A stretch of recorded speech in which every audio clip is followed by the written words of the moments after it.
Hi to everyone! Welcome back to my YouTube channel, and this is Jency File. So, for today's vlog, we are going to cook pork sinigang with sampalok. So, I hope samahan niyo po ako guys sa ating pagluluto. So, unang-una, i-prepare po natin ang ating mga sangkap nating gagamitin. So, gagamit po tayo dito ng string beans, and then ikakat lang po natin ito into 2 to 3 inches. Ayan. And, if you are new to my channel and if you haven't subscribed yet to my channel, please do subscribe to Jency Files channel, and also please do click the bell button below para updated po kayo or ma-notify po kayo whenever I have a new upload videos. Ayan, and bali gagamit po tayo dito ng 2 piraso ng kamatis, pero unang-una i-separate po natin ang each na kamatis, kasi yung unang kamatis, yun po yung gagamitin natin sa ating unang process, and the other kamatis ilalagay po natin ito sa dulo or yung kung malapit na pong maluto yung ating niluluto. Ayan. And gusto ko lamang din pong magpasalamat or i-shout out lahat ng mga nanonood sa aking vlog for today. Ayan, thank you so much po sa inyong panonood ng aking vlog. Ayan, at kung nagustuhan nyo po ang ating vlog, maaari nyo pong i-share sa inyong mga social platform. And then saka po tayo gagamit dito ng isang medium size ng white onion. Ang gamit ko po dito is yung white onion, pero pwede din po kayong gumamit ng red onion or yung yellow onion. Ayan, saka po natin siya i-chop ng medyo malaki-laking sizes or yung chunks. Ayan. And then, gagamit din po tayo dito ng 6 pieces of fresh okra, or pwede po kayong gumamit ng, depende po sa dami ng inyong lulutuin, pwede po kayong magdagdag ng mga ricados. Ayan.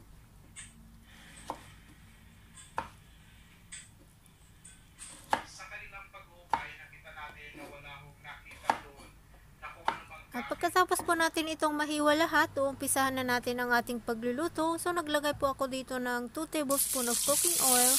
And then, saka po muna natin ito gisahin ang ating sibuyas. Ituloy lamang po natin ang ating paggisa for about 1 to 2 minutes. Ayan. Continue lamang po ang ating paghalo para po pantay-pantay ang paggisa ng ating sibuyas. At yun, at pagkatapos po ilalagay muna natin ang unang kamatis na ating hiniwa, and then ituloy lamang po natin ang ating paggisa hanggang sa ito ay lumambot ng konti.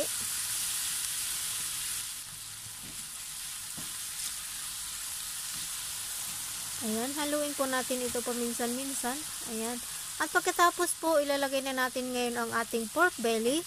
Ito po ay nahugasan ko na po ito at nahiwa ko na rin po ito into bite sizes pieces. Ayan. Pwede po kayong gumamit dito ng hipon or yung chicken para sa sinigang nyo po. Depende po sa choice nyong ihalo. Ayan. Ituloy lamang po natin ang paggisa. Gisahin po natin ito for about 5 minutes. Ayan, paminsan-minsan hinahalo po natin siya para hindi po siya didikit sa ating lutuan, at para din po pantay-pantay ang pagkaluto ng ating pork.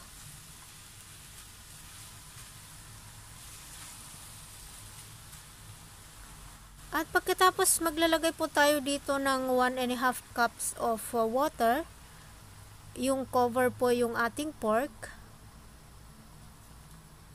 Pero pwede po kayong gumamit dito ng pork stock kung meron po kayo, pero kung wala, pwede din pong tubig lang po ang ilalagay natin.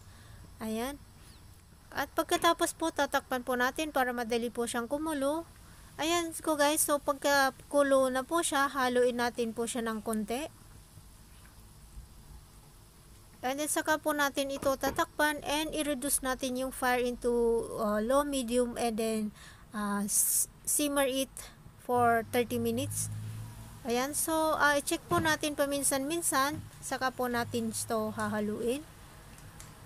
And ngayon maglalagay po ako dito ng sinigang sampalok. Yung original mix po yung ginamit ko. 1 pack po yung nilagay ko.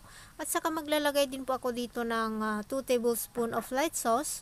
Pwede din po kayong gumamit dito ng asin o kung wala po kayong light sauce. Ayan. Or pwede din po kayong maglagay ng pork stock or yung anong tawag doon? Yung pork cubes. Ayun. Ayan, so i-check po natin ito once in a while, saka po natin siya haluin.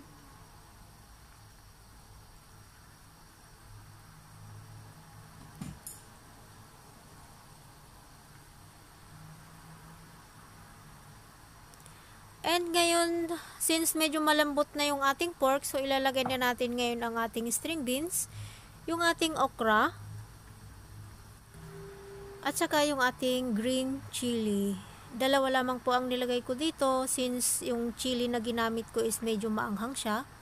So, dalawa lang po. Pero kung mahilig po kayo sa maanghang, pwede rin nyo pong damihan ang chili. Ayan. Saka po natin tatakpan and continue to simmer po for about 2 to 3 minutes.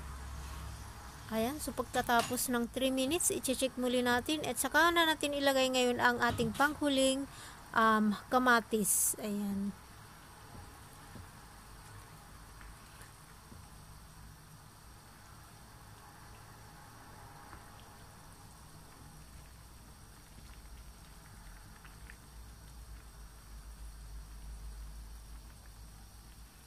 At pagkatapos ilalagay na natin ngayon ang ating kangkong since yung kangkong natin is madali po siyang maluto. So ayan, ilalagay natin ang ating kangkong sa huli.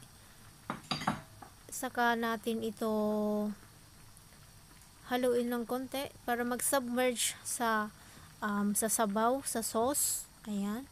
Saka po muli natin itong tatakpan for another 1 or 2 minutes.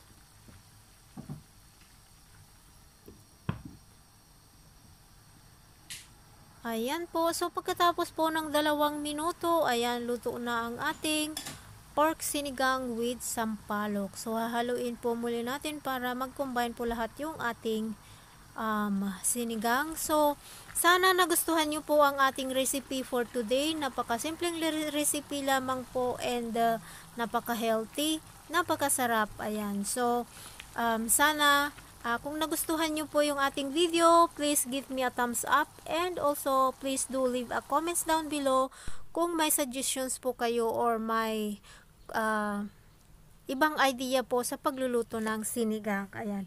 Maraming salamat po sa inyong lahat sa panonood and of course gusto ko lamang ding magpagsalamat sa aking lahat ng aking mga subscribers sa bumubuo po ng Team Suene Families.